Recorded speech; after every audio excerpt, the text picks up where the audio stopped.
Check.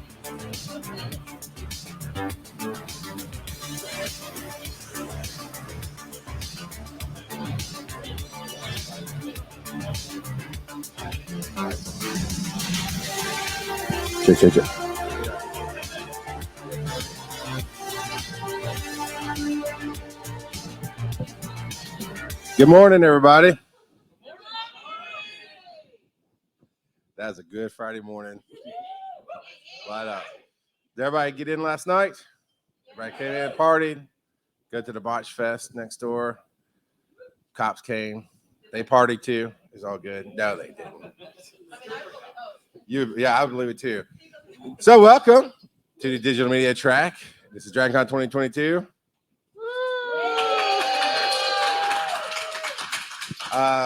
A few things to introduce to everybody. I am Charles McFalder. I've got a podcasting and the director of this track. And well, thank you. Some word to help get out is we finally got the line set up the way it should have always been set up for this room. So that is now the entrance, as it should be. So you can come in without interrupting the panels, right? And then we're going to try to funnel everybody out this way as we clear the rooms because, you know, we packed out. And as I talk about using the entrance, Tony P. Henderson comes in the back door.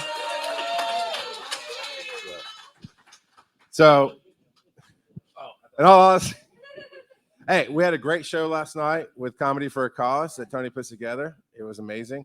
And that brings up the point that obviously we couldn't do this without the creators, without everybody coming, without everything happening.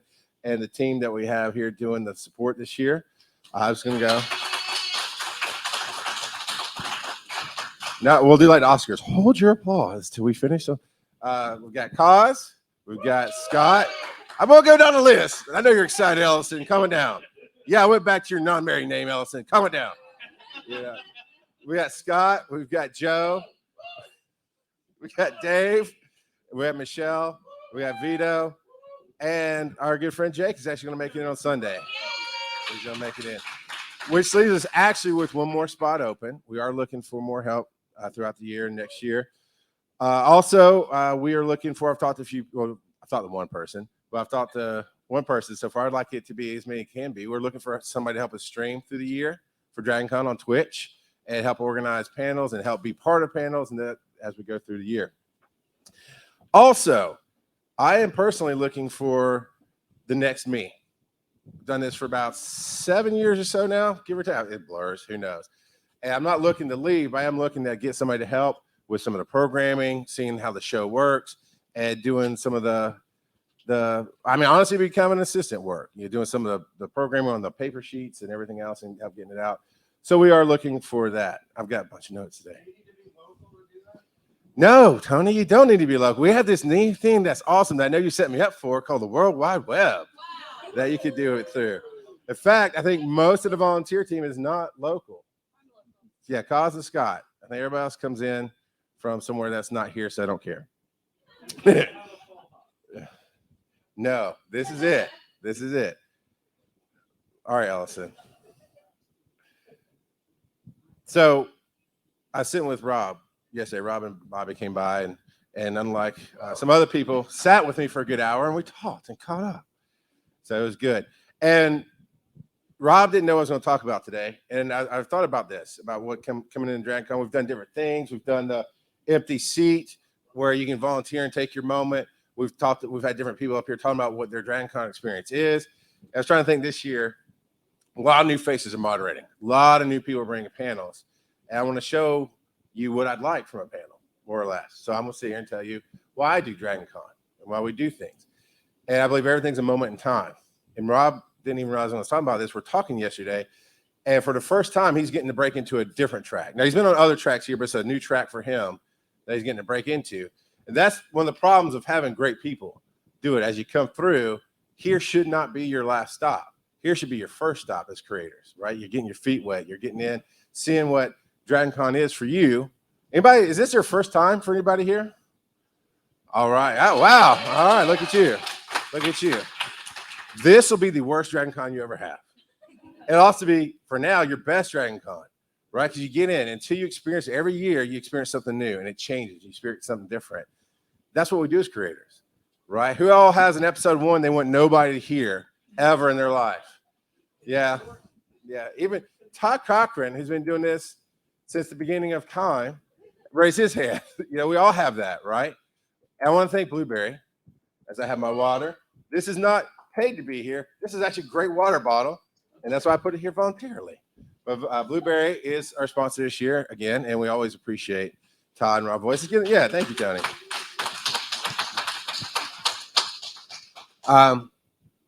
And honestly, it wouldn't be possible without their help as well. I mean, we have some nice cameras that we rent, and we have some other gear that we get made possible through there. So honestly, growing community is what we do. And I'm not going to get a sponsor that doesn't do that. Brought to you by Blueberry. All right, so now, I know I'm hitting on it hard, but it is important because everything is a moment. Everything does matter, but it doesn't matter, right? So as your first DragonCon, you're going to come through, and you came maybe here because this is what you're familiar with. Do you create podcasts, YouTube, TikToks? You just thought it'd be cool to come meet the rock out of podcasting. I'm down. All right. There you go. There you go. It's getting started. And so you do get started. I love when you come through. And I mean, Bobby and Rob have been coming here since it started. I mean, probably before podcasting track was a thing here. And now it is, they're doing lots of panels everywhere else. And Rob's story was that where he lived in California, side note, he doesn't like horror. I realize that's a hard conjunction there. In California, he hated horror, but now he loves it. No, he didn't like horror because he thought about slasher films and other stuff that he didn't like. But he loves Rocky Horror Picture Show. And this local community started having him host the night. And it was a moment. I'm going to jump in. I'm going to do it. He did what he loved, right? He took the moment. And then something else came along that was more traditional horror, but they needed people on the panels. Can you come moderate? Took the moment. His story is, what's the name of the guy again, Rob? Mark Summers. Mark Summers hated goo, but took the moment with Double Dare. He's the Mark Summers of horror. He's moderating. That's what he calls himself. He says, I go in and I started doing these horror panels, but he took the moment and became a better moderator. And that is the key. Everything's a moment in time. This DragonCon's a moment in time. We could all talk about 2020 and how we missed it and how it's built. But really, I can tell you stories as we all could from last DragonCon to now, the ups and downs. Well, y'all look back and it'll pass, right? We'll blink at this Monday and we'll be sitting here tearing all the gear down going, what happened this weekend? We missed it already. And then Mike will drive 500 hours home on no sleep and it'll be all right. And words mean things, right? The words we tell ourselves mean things. I can't. I'm not good enough. Who's got imposter syndrome? Yeah, right? Yeah, it's not impossible. If you didn't hear that at home, we are streaming live on twitch.tv/DC Digital Media. Don't woo yourself, Joe. So,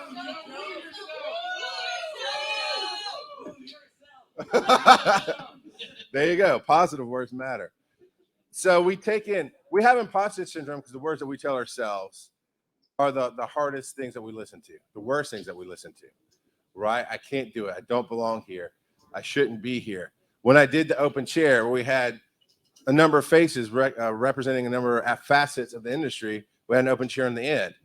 When I said this is the open chair for anybody who wants it, it took a good 30 seconds for one person to shoot their hand up. Everybody else just sat there. It's like, if you feel like you're not going to make it, you're not going to make it. If you feel like you're telling yourself, I don't belong here, you don't belong here, right? Nobody else is telling you that. And when they do, we internalize those words. That's where things change. But if you hold on to the good words, that's where everything changes for you. I'm going to start with a part of a quote that I'll hopefully remember to end with at the end of this hour. And it's, what you do is not who you are. And at the end of it, I'm going to finish that quote that I was taught. But what you do is not who you are. And so my DragonCon story, how I came about DragonCon, is the first time I ever heard of it. I was 18 years old, preacher's kid, sheltered, all that jazz. And I'm working at Walmart with this guy named Doug. And Doug, in my sheltered mind, is as close to a dirty hippie that I'll ever meet. This is back in the mid-'90s, early 90s, somewhere in there.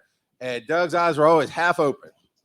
And yeah, he was a secret pothead that was not too secret about it. And of course, I was a judgmental preacher's kid. And Doug looked at me one day and said, "Hey, man, you like geeky stuff? You ever heard DragonCon?" I was like, "It's DragonCon. Isn't that some weird thing in Atlanta?" "Yeah, man. You go to it's like 3 or 4 hotels. And you just go there. You don't even have to have a badge, man. You just go there, you go room to room, get alcohol, you get drunk, and you walk around and look at people." I'm like, that sounds stupid.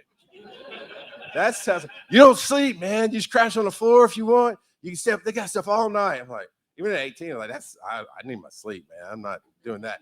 So that was DragonCon to me. Right? What he was pitching is alcohol and drugs and debauchery. And okay, that is DragonCon to a point. But DragonCon is something to everybody, right? It is what you want it to be. It's what you look at it as. And so that was the start there. Many years later, I'm getting to podcasting and I'm doing things. And I'm trying to build up what I do now. And I had a partner in Success Freaks called R. Morton Mon. He also worked at the Georgia Renaissance Festival. And so he's like, "Let's do a meetup." I'm like, dude, we have 20 listeners across the world. How are we going to do? No, let's do a meetup. Fine.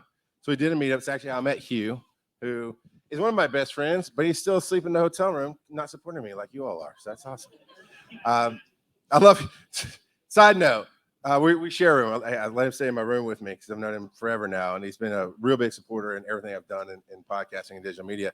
And we're getting ready because I got nothing pressing in the morning. It's like, yeah, I got to be up to do my one panel this whole weekend at 10. Yeah, cool. And he just rolls over and goes to sleep. Like, that's how it goes. That is how it goes, right? You'll start a show. Your family does not understand what you do, right? As you come up. I'm not going to ask this, but I imagine Todd, when he started this brand new company to host podcasting and start building this stuff, I am sure his his family and friends were like, "What are you doing?" And they don't understand. My dad, for years, I have a framed picture of where I grabbed Leo Laporte when he was likable and said, "Hey, come be on the show live in Vegas." And there's a shot of me standing next to Leo and my partner's there at the table. We got all this fancy gear, and it was provided by the con, but it looked amazing and professional there with my headphones, and we're doing our thing. And I showed him this picture. He's like, "Well, that's Leo Laporte." I said, "Yeah." He goes, "What are you doing?" "I'm in Vegas for a podcast conference I was invited to because I do this." This is what we get that, right? Those are moments and those are words. Now they understand a little bit better about what I do. Maybe your family does too. So we're trying to do this meetup at the Georgia Renaissance Festival of all places. We actually had some people come out. Some people flew out. Some people came to visit.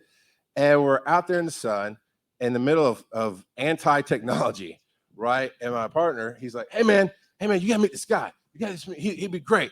He'll be great. He tells stories. You need to help produce him on a podcast. I'm like, it's the Renfest.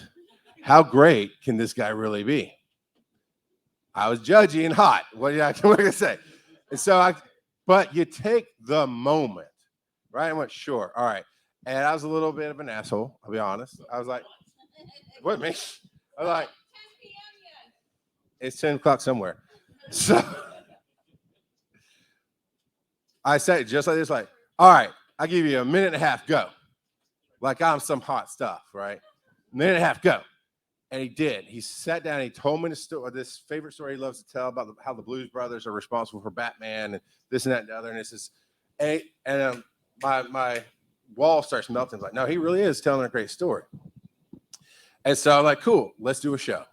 And we set it up. And he loved talking about movies. And he talked about it in a passionate way that was unique. And he is the coolest guy you might never hear of. His name is Alex Autry. And he did a show called Seventh Row Center that he doesn't do anymore. But during that time that we were together, you know, I'm producing him, I'm working with him, you know, learning as I go as well, and pushing him up. His words mattered. He looked at me one day, he's like, hey, man, we need to get a panel at DragonCon. I went, you mean the place where you don't even have to have a badge? Just walk through and get free booze? At this point in my life, I'm like, that sounds pretty awesome. Walk through and get free booze. Let's do that. So I was like, okay. Because you make it to DragonCon, you've made it. That's his words. I went, sounds good to me. I'll take that. Let's do that. And I set on a path to get a panel at DragonCon and just kept going through. And we got this little con. It was a group that used to come here. I can't remember the name of the Renaissance music. I can't remember the name of the group. but they did their own little conference for their fans called ALCon. And it was a little thing, about 50, 60 people came, which is pretty solid for a local band to put together this community thing. And we're doing a panel, and Alex said it then again. He said, "Man, we need to get a panel at DragonCon." So I was like, "All right, we're going to do it."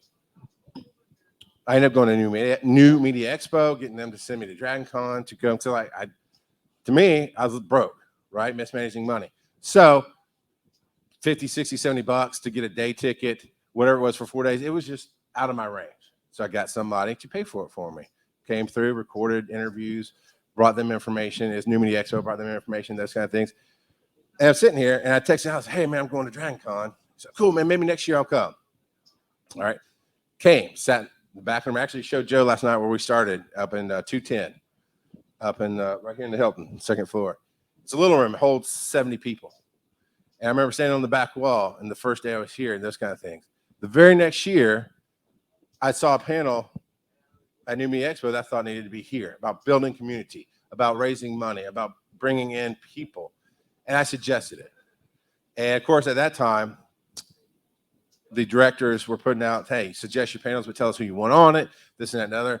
And me being me, I suggested the panel and went, "Yeah, I don't know who's coming to DragonCon, but here's some names of people I think might be there." It's Tom Merritt and Veronica Belmont, those kind of people. And I put it down.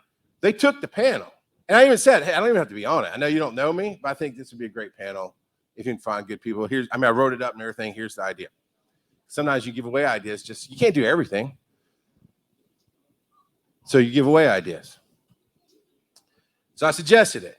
And that's how I met Bobby for the first time, because I got the list back. "Hey, your panel's been accepted. And here's all these people you don't know ever." I'm like, "Cool. I'm going to meet my first Native American podcaster, Bobby Blackwolf." And if you know Bobby Blackwolf, that is so far from the truth and not even funny, because he has the story of his name. But that's assumptions, right? We make assumptions. Our words matter. And we look at things. I could have said, "I don't know anybody. I'm not going to submit." If I don't submit, I don't come, right? I don't know who's going to be there. Well, I don't know any of these people. I'm not going to go. You don't go, you're not there. You got to be in it to win it, right? I think it's the Georgia Lottery thing. It's not your slogan. All right. Yeah, some TikTok fans. All right.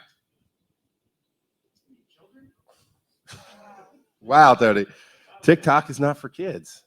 Not the way I do it. Not just for kids. Thanks for sidelining a beautiful story. So I submitted, right? I come in, meet the people, took the moment, just showed up to do what I got to do. I'm going to talk. I'm going to make room for people to talk. And it went very well. And I was sitting there, I took a picture. I can't remember if it was that year or the next year, but at some point, Mike Faber, I ran into him here and realized that we both knew Alex, and he had seen what we had done together. At that point, that network had gone away that I was doing, and so Alex was working with Mike. And we did this I don't know if it's Instagram or Facebook or MySpace or wherever it was at the time. We did this little video together. "Hey, man, you should be here." I'm like, "Look, Alex, I got the panel. Where are you?" "Maybe next year." Now, I tell that story to tell you, I never had any interest in being here. It just wasn't on my radar. But I took his positive words. I'm like, "Sure, we can do that. Let's go do that."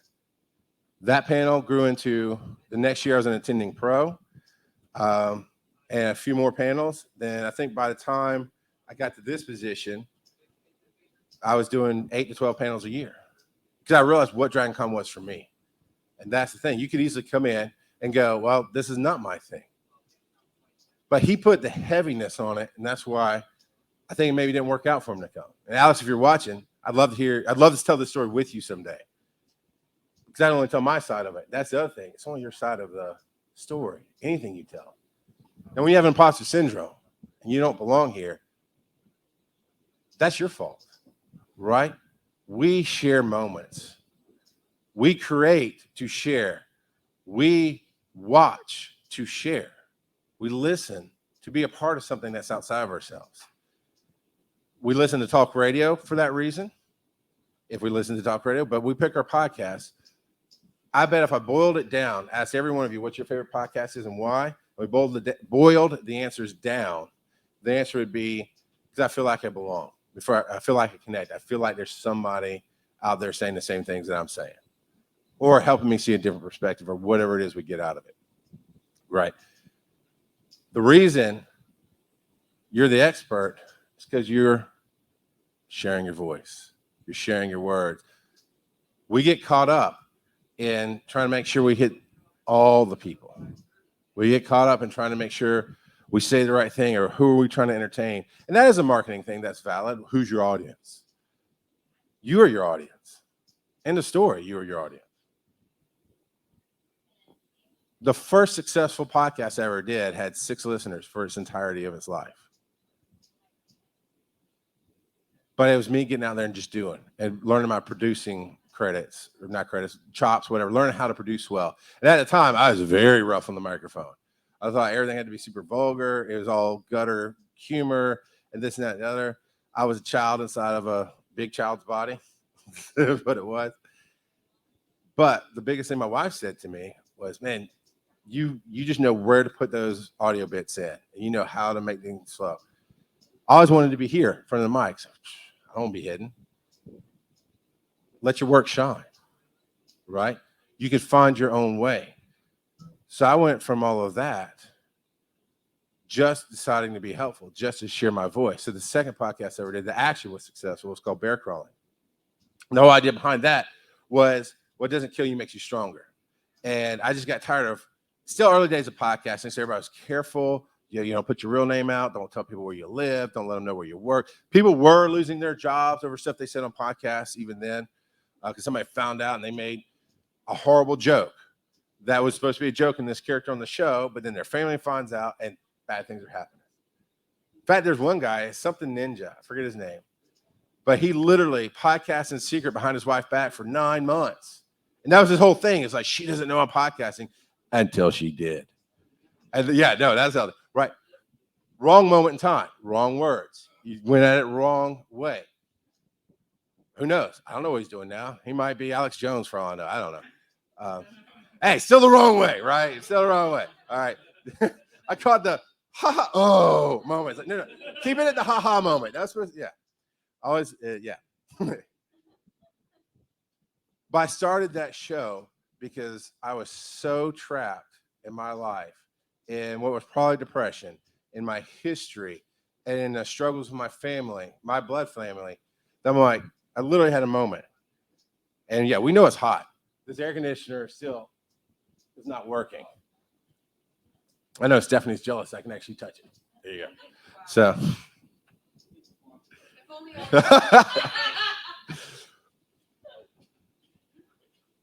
I got frustrated. And I mean, I'm pouring sweat. And we know they're working on it. It is hot. They're working on air conditioning. It is known broken. Yeah. Tune in to Tony P. Henderson for his last show ever. Tony's asking me if I could give him an update. No, Tony.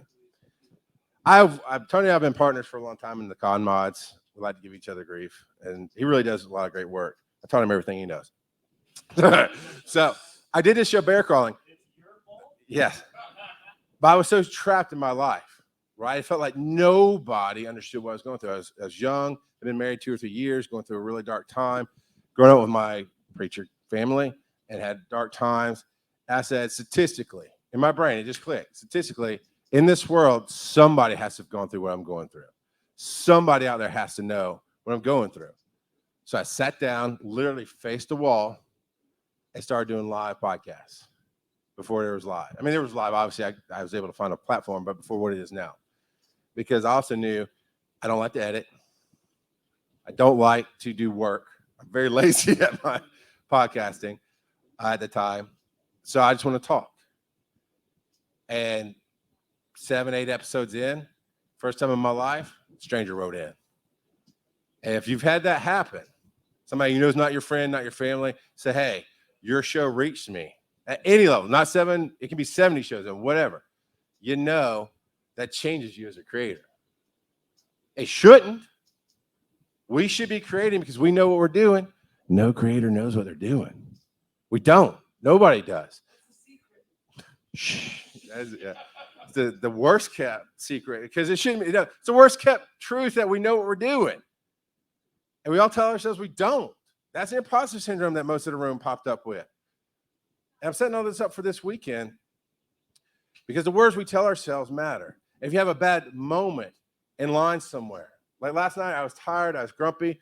We're standing in line. I thought, whoo, I get to stay in the Hilton this year. I'm upstairs. It's a lot easier to get downstairs to the room. Getting upstairs is not easier. 30 to 35 minutes in line for the elevator to go down and then go up. That's how it goes, right? I was grumpy, and I was complaining with my friend a little bit. Something's wrong, because something was wrong. The elevators were coming. I know how it sounds when I say it, but one at a time. But really, there's a bank of 8 elevators. You should at least have 2 or 3 hitting, and they just weren't. And this lady just kept looking at me. I finally stopped my griping, because it wasn't doing any good. But I was very negative. We all have those moments. I thought about how I want to lead with love, how I talk about here. This is why I do what I do here. It's because I love community. I love seeing new creators come up and do things. I love hearing that somebody finally stepped out on their own and they're making money. I love hearing that I'm losing great, coming back to the story about Robin losing great people, is I'm not losing great people. I'm helping send what we do here out, because they can help build up more communities. And these faces change every year. I recognize a number of you, see a number of you I don't recognize. And that's great. Because as a creator, you got to find your own path. And sometimes we create for a while and we stop. I think I stopped creating for about 1.5 years and just had to have it back and came back in full swing. That was many, many years ago. Because if we don't realize that we are out there for people, that people are out there for us, if we don't realize why we listen to what we listen to, we don't do anything different, right? We can sit here and argue politics. We can sit here and argue views of life. But here at DragonCon, we don't. We sit here and we talk about, well, I think this and I think that, and you find the common ground. And that's what's important. We get caught up on, I have 6 listeners. I had 6 listeners that didn't know who I was. So my family sure didn't know what a podcast was and wasn't listening. My wife didn't give a crap, except, if I'd put it on CD, I burned CDs in my shows back in the day. If I put it on CD and put it in the car, she'd listen. And that was it. But that was a failure for me at the time. But it's not now. Came up through bear crawling. And just no fear, because I didn't learn fear. I came out of a world of fear and went, this is my hope. It's all how we approach it. Coming back to the DragonCon origin story. Back to words and moments. If you have a bad moment here, it's a moment, it'll pass. You have a great moment, it's a great moment. And we have more of those here, I do believe. That's why as soon as Monday hits, we start feeling that lag. And I feel bad for people that get the post-con blues, right? The post-con depression. Because I don't know how to help you. I can't tell you how I've done it, but I tell you, this is a good refresher. And I try to keep that high. Try to keep that memory of this is what we've done. And we go and remember, and it doesn't always help. There's definitely down times. But even coming here, how I got to this director spot, because I was talking about the elevators for a reason, I'm coming back to it, is first year I came on behalf of somebody else. Second year I came to do panels and actually I might have got attending pro that year, I don't remember. And then I started volunteering for the track. How can I help? What can I do? Well, I'm local. Can I bring you speakers that are better? Because they were way bad speakers. Everybody's looking at the speakers here in the room. They were horrible speakers back in the day. Horrible microphones. Just horrible everything. Like, I got a whole box of microphones, a soundboard, and speakers. I live local. I can bring them in. How can I help? That's how you get everywhere.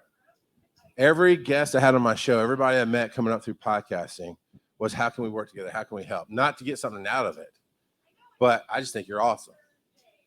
How can I help you be more awesome? What can I do for you? So I met Scott Sigler. So I ended up, I think Tom might be the only person in this room that knows the name of this, but it's how I started working with Adam, not Kroll, up out of mind. Yeah, I could have told you until I tried to tell you. MTV VJ, invented podcasting. Yeah, know your history. I'm blanking. I'm too tired. Curry, thank you. Adam Curry, because I found people I could help and just made inroads.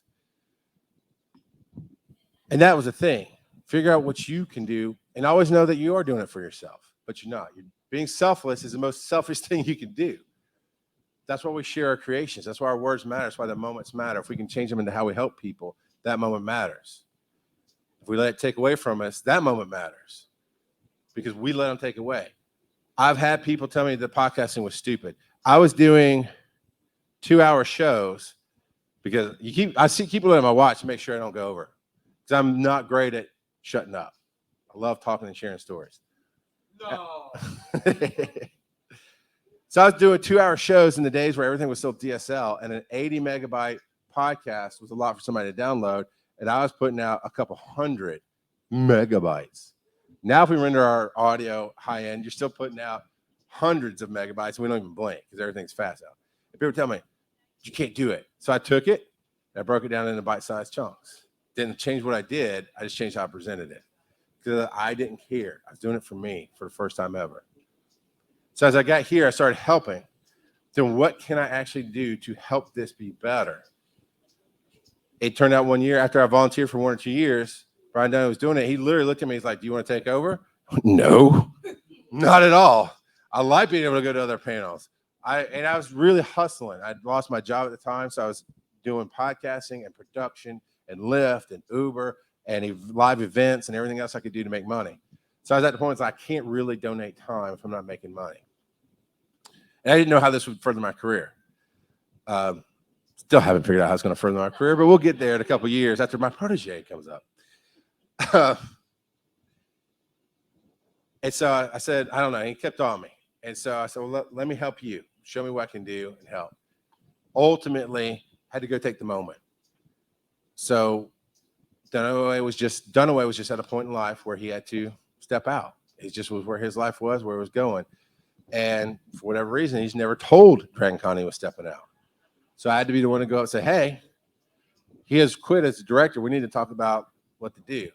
And at the time, the person who was overseeing this looked at me and was like, I was just talking to him last night. Said, oh, you mean about XYZ? He said, yeah, it's me. He did it all the wrong ways. He gave me the access to everything, and I just went and did. You seized the moment. Not to shine, but to make sure the show went well. And one of the biggest compliments I got out of that was, I thought something was different because the show was getting bigger. It's becoming more active. It was doing things. That same year, because that year I was a shadow director. Dunaway was still here. He gave me credit. He said I did a lot of work. I mean, he gave me all the credit, but he was still the face of it. And that year, Bobby Blackwolf, actually, I don't even know if you remember this, Bobby. We sat at the closing, and Bobby was sitting about right here. And he goes, man, something about this year was just good. Everything was just different. It hit. It was just diverse. It was better. And I didn't even tell anybody at the time that was me, because it wasn't. It was still respecting the authority. So then I came in and had somebody else who thought, hey, I'd like to try my hand at it. And they were ahead of me in years and experience here at DragonCon. So I thought to them, I said, okay, I will prop you up. I'll be who I am. I'm not going to run it for you like I just did last year for Dunaway, but I will, whatever you need. And we both talked to the director at the time over this. And he said, okay, I'll think about it. I'll talk to y'all this week. Went one day and waited. I went 2 days and waited. On the third day, I was like, the show is killing me. We got to go. Now, keep in mind, this is January, late January, early February, first director's meeting. And I'm like, the show's got to go. We got to plan things. Nothing, silence. So I sent an email. His name was David. I sent an email to David and said, hey, unless you tell me otherwise, I'm not going to sit back and let the show just not do anything. We're going to start planning. I'm going to start talking to people. We're going to start getting this set up. If you come and tell me to stop, I'll stop. Never got an email back. And that was the first year I came in. And I guess it's by the last director's meeting, they announced I was the director. The other guy just never reached out, just never did anything. Moments matter, but also what you do with them matters.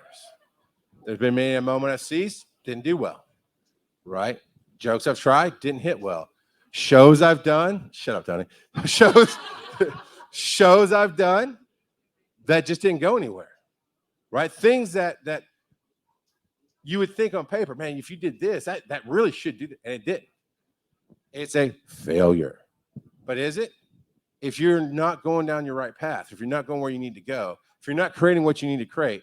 When I started, I was creating morning shock jock radio type humor because everybody else went the NPR route in podcasting. I just didn't like it. I wasn't trying to be different. I just didn't like what they were doing, so I did that. The second thing I created was full transparency. It was still in the day, that's the bear calling days. It was still in the days of don't tell people where you live. I literally did an episode with 4-letter words saying, forget that. Here's where I live. Come to my house. Send me cool stuff. Come take a selfie. My wife's like, what are you doing? Like, we live in the middle of nowhere. Nobody's going to bother to come out to where we are. And they never did. But it could have been wrong, right? I could have gone totally wrong. I'm not, please keep in mind, children, I'm not telling you to tell strangers where you live on the internet. That is not what I'm saying. I was saying sometimes your mistakes work out okay. If you seize the moment, even in the wrong way, it works out okay if you seize the moment. But what really became successful was, how can I help? And then telling myself, I am decent. I am good. Gosh darn it, people like me. You're getting that email in, that first email that came in for bear calling. Sad, because I was talking about Thanksgiving thing and just letting all the emotions out, just all of my experience. People like to say, you speak your truth. That's not always accurate. It's speak your experience, get it out, then look at it and pick out what your truth is. So I can go back now to that episode and see it differently than how I saw it then. But I was speaking what I knew. And that's what the email was like, oh my God, that's how I feel about my family. I have to have a 6-pack to get through Thanksgiving, and I hate that. And everything you described, which to me was a very unique experience, was to the T what they went through. And I knew if I can't get the help I need, I can be the help I need for other people. And in doing so, man, I feel like a Southern Baptist preacher, man. Lord of Jesus, come on. But it's Deadpool, so that's, it's all right.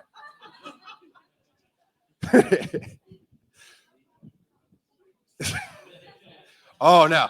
Tony said, wait till he brings out the singers. I want to give a speech in front of a gospel choir. That would be great. But that's not today. Thank you. But that changed it. It's like, I'm making a difference. And everything I went through, I just shared with the world. Everything. The ups and downs of my marriage, which 22 years strong today. Not today. Today's not anniversary, but yeah. 22. Sorry, I misled the clap. I apologize. 22 years total. Yeah. Almost as long as I've been podcasting. No. I was podcasting before there was dirt, kids. This is the new man buns, the Pohawk. Bringing it back. So I shared everything, and it was rough on my wife. It was rough on the family. I had to learn boundaries, but I had to break the boundaries first. You've got to break your own boundaries. I think some of you I know for sure are doing panels this year. Some of you are leading panels. Some of you have big names on your panels, and it gets you nervous. But the reality is, everybody started somewhere. The reality is, if you can't remember that you're still creating something new every single day, and every single day is a new day, a new creation, a new start, lots of people don't make it very well, right? We've all met people that we wish we hadn't. They say never meet your heroes. But if you meet the people that you want to work with, it's a whole different ballgame. Come a full circle to Alex saying, hey, we made it. I've had people get on panels so nervous that this is DragonCon. Oh my God. And then the panel didn't go well. I'm ruined. I didn't think we'd hold 130 people in here, maybe. 130 people ruined you. That didn't leave the room that you're in, and you just didn't feel like it went well. Okay. All creators at some point share the stories of how you do panels. All panelists, I guess, at some point share the stories of how you do a show to 1 or 2 people. And that can be your best show because that's who's there. I've stood in front of 1,000, 1,500 people. Didn't get the same interaction. Had the good crowd responses, stuff Tony coined the phrase. I don't know if you coined it, I'm giving you credit, Tony. But love language is audience participation and clapping, right? That love bag. That's my love language. It's a great love language. That email that comes in from a creator. When you sit on a panel and that one person comes up to you and says, hey, man, what you just did was so great. Sitting on a panel, and this is happened a few times throughout the years here, where recognizable names are in this room, and 2 or 3 definitely go to them to try to talk to them for a minute. But, who's the imposter, who's down here on the end, is going, oh, man, I hope I didn't embarrass myself next to XYZ. And you get 1 or 2 people come up. And what you just said, what you did was so amazing. If you let the moment do it, if you let the positive words sink in and hold on to them. So we only think we're imposters because somewhere somebody told us we're an imposter and we believed it. Why? Why are you going to tell yourself, I can't sit up here and do it? I'm not ready. Why are you going to do that? I'm going to bring a quote out. It's not the one I'm going to finish, and then we'll come back to Alex. Now, hey, I learned from the school of Henry Rollins, 3-hour tour, and I finally get down to the point, all right? Hey, this is streamed and recorded. You can go back and watch and make your notes. I'm only on point 3 of my sermon. It's a 15-point sermon, Tony. Come on. Nah. Everybody, ooh, that's not good. But this is actually my song by Imagine Dragons. It's called My Number One. And I discovered it this year. It's been out for a while. I just came across it myself this year. And here's part of what's important about the song. Because I know what I'm meant to be. I don't need no one to believe. When it's all been said and done, I'm still my number one. Because I know what I'm meant to be. These people might not see. When it's all been said and done, I'm still my number one. You're number 1, 2, and 3. And that resonates with me. Because as people say, I'm the self-proclaimed rock out of podcasting. I don't know. I honestly don't know. I probably didn't make it up. I don't know. It's just been that way forever. But I was doing the show Bear Crawling. It was Metal Attitude Mixed Talk Radio was the front. And the whole vibe I was trying to give off was, you know what you're going to get. If you go try to watch an interview with James Hetfield of Metallica, you're not looking at, well, yeah, we did this really cool thing. It's there's going to be words, there's going to be attitude, there's going to be energy. So Rock Out Podcasting came out of that. So I believe it's Stephanie that tells the story. And maybe not, but it was somebody through DragonCon that tells the story is like, oh, no, I bet you're Smashy. He tells the story of, man, I heard this guy. He says his name was Rock Out Podcasting. He's like, what a douchebag. All right, Smash is a good person. All right, so it was 1 year, Smash is good. So all of it. And you know what? And my response every time is, good. Because if you can't get over the one hurdle that I'm putting in front of you to see what actually is going on, then you're not going to make it. Then we're not going to connect, and that's okay. Because I learned I only need to connect. I have a very bad addiction to helping people who never asked me to help them in the first place.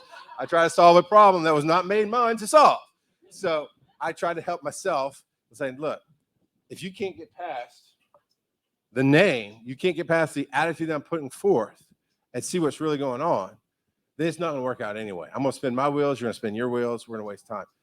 I didn't waste a ton of time on my first network that I built. I did a lot of learning, but that was a very unsuccessful network. It just didn't go anywhere, but it got me to a new place. I learned so on and so forth. But I spent a lot of time fixing other people's problems. We all do that.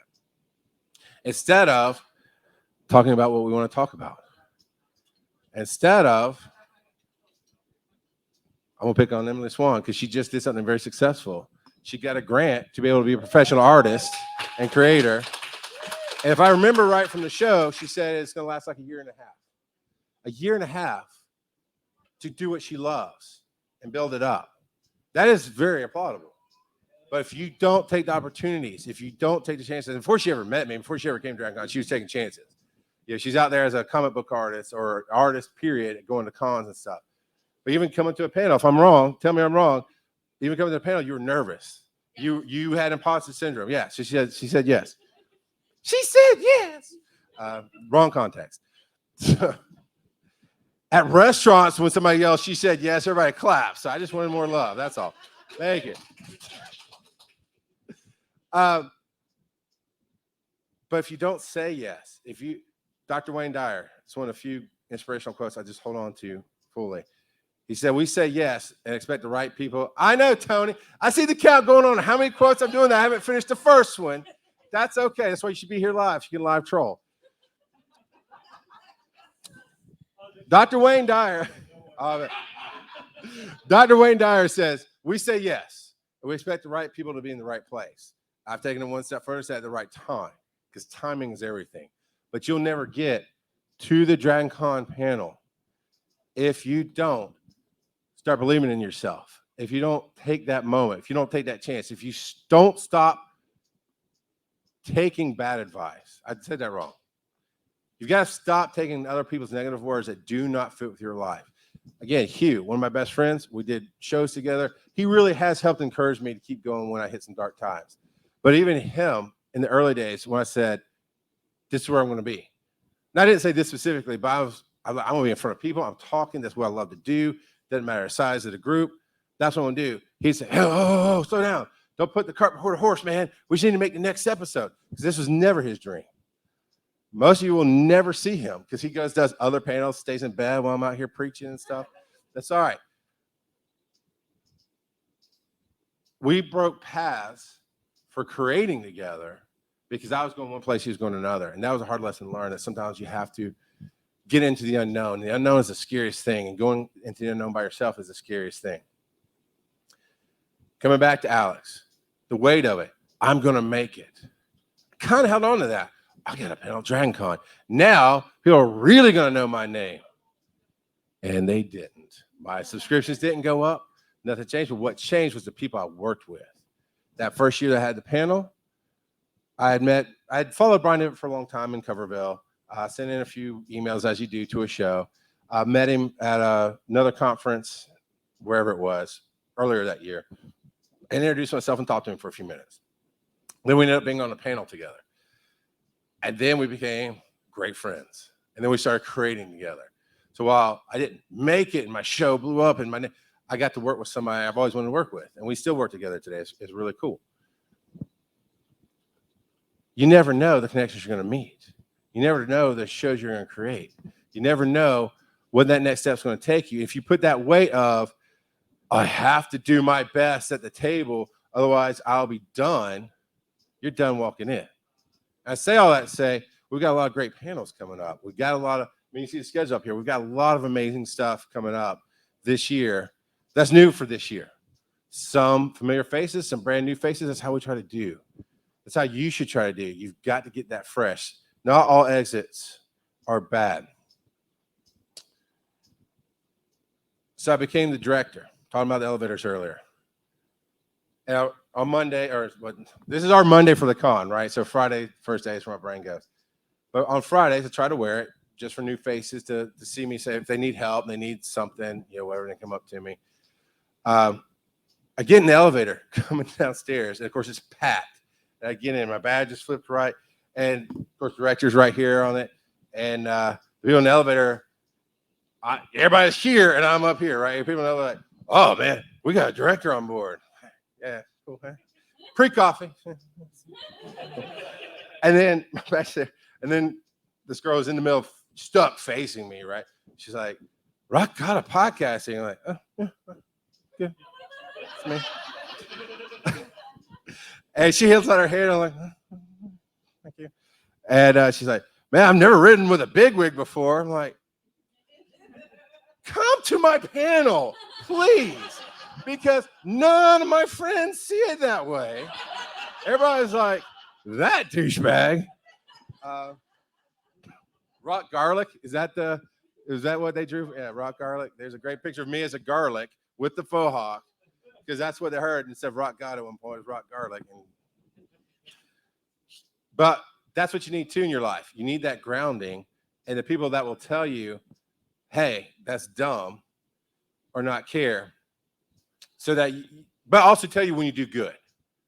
And my only great story about that, I think it's a great story, is I think every story I tell is great. And only 2 people have left, so far, suckers, you're proving me right. I got the opportunity to work with Jim Brewer. And I always loved his comedy, loved him since Saturday Night Live, loved him in his movies. I'm like, yeah, let me work with Jim Brewer. That'd be awesome. And got the phone call, got to talk to him, got to meet him, and said, yeah, this one will do for you. And I was like, look, I want to go ahead and get it out of the way right now. I am a huge fan. I've been a huge fan since your first Comedy Central. Then we were talking about Metallica and the mosh pit and the bazookas, and then you talk about the tequila and say, no, let's go out the other exit. And and he's like, okay, cool. I said, but I'm not a fanboy. I just wanted to let you know I do actually appreciate your work. I understand what you're trying to do with your humor. I love what you do, and I'm going to do the best job I can. Cool. Sign the deal. Get to work for him. Go to my dad. Hey, man, you remember Goat Boy? You remember who? Like, we used to laugh all the time about it. Nothing. Went to Hugh. Nothing. I had to call 5 people to finally get that. Oh, my God, you're working with Jim Brewer. That's the life you need as a creator, to have that 5th person be excited, but the first 4 go, yeah, just get back to work, man. We don't care. Just do your thing. Because your words matter. Get excited about things, but it's never the end-all, be-all. All right, I passed through that. I've passed through a bunch of stuff. I passed through my name dropping phase, even though I've done it 5 times today. I will finish the quote that you're waiting for, Tony. But this is the one. This is the one that changed my life. I got it. I had to go to marriage counseling. I ended up having to do it on my own for a year because I was the problem. I had a lot of baggage I had to deal with. But what's taught me there is what we do is not who we are, but understanding who you are will change everything that you do. And those are the words. That was almost an 80s slow clap. I've always wanted one of those. Just, yeah. There you go. And you can do it. And that's the other thing, right? I'm not the bigwig. I'm not up here because I've done however many years in podcasting. I'm here because every moment that I seized took me to the next moment. Now, all of them played out. Tony and I's con year went down the toilet this year. We had a big con that we were working with as con mods. Didn't even tell us they sold out. We found out the hard way the weekend it was happening, checking for 3 months later when we were supposed to be working on it. So things happen. They take you up and down. But as a creator, you ask a room full of people to clap, and they clap. It's the greatest thing ever, right? All you have to do is ask. All you have to do is never be afraid to fail, because if you're afraid to fail, you never start. And I want to see more of your faces on panels next year. I want to see more of your faces on other panels. I want to lose the good ones to get more good ones. And because the more we can share, the more we can create, the more we can build that community, the more we change the world. This one. Before I saw your shirt last night, I already had this plan, Tony. But Tupac and changes. This is one of the best lines here. We got to make a change. It's time for us as people to start making some changes. Let's change the way we eat. Let's change the way we live. Let's change the way we treat each other. See, the old way wasn't working. So it's on us to do what we got to do to survive. I love that song. I've always loved that song. And that hit me coming in last week, right before I was listening to it again. And that last, I got to use that one because that one stands out. The old ways weren't working. Division, fear, clickbait. Be real, be authentic, because when you are, my whole brand, as anybody who's known me for a minute, is I'll mess everything up. And I'll make a joke about it, and I'll just keep going. And, oh, that's Charles. You know, I don't get names right. Ah, that's Charles. You know, but you go because your heart is help. As you go to these panels, enjoy them. Ask your question if you have a question. Don't be afraid. Because honestly, that's actually, I forgot about that, but that's actually what got me to where I am today. Here is, my thing is, I'm going to ask and I want to know something. I also know people don't like being the first in the microphone. I also know what it's like to sit at a table and have it die. So I will stand up and say, hey, I am Charles McFall, Rock God of Podcasting from Finding the Stories. Go check that out. And 1EMS, you can check that out too. And I'm working on season 2. It's coming. But you introduce who you are and what you do. Even if you're thinking about it and you got an idea, you stand up and say, I'm Bob Smith. I'm thinking about doing this. I can't reach your badge, so I don't know. Y'all come Bob for the rest of the con, though. That's his name now. Bob. So, Bob Smith. Woo! But I'd ask questions. And then that second year that I was here, I happened to be on the front row because I don't care. I'll sit wherever. I was sitting next to Dunaway, and I get this note. Get up there and ask a question. Because nobody was asking questions dying. Like, okay, sure. And I got up and asked a question. And just participating like that becomes that thing. Producing, creating from where you're sitting, as these knuckleheads have been doing all night, all morning, whatever it is. Do that. Be what you want to be in the world. So I'm going to wrap it up here. I got all my quotes in. I finished it. I told you I would get it. Family Circus was my life map, right? Trying to get through the backyard to get into the house. Little Billy. I want to leave you with this as you go out. Take your moments. Go moment to moment, enjoy it, hold on to it, be in it. Don't be thinking about going back to work. Don't be thinking about whatever you got to do for lunch, if you need to, right? If you can be in the moment, figure out what you can get out of a panel. Sometimes it's what not to do, right? Hopefully more or less it is what you can do. And then share it, give it to people. So right now, as we wrap up this panel, and we're going to get ready for Neighborhoods Over Numbers, and some other great stuff going on today, a lot of great stuff going on this weekend. Be a part of what you can be. I want you to go out and create the change, the love, the peace, the balance, and again, the change that you want to be in the world. So go do what's missing. Go do what's in your heart, because it doesn't matter what you talk about. Nobody can be you. So welcome to DragonCon 2022. Thank you for coming this morning, and I hope to see you all this weekend.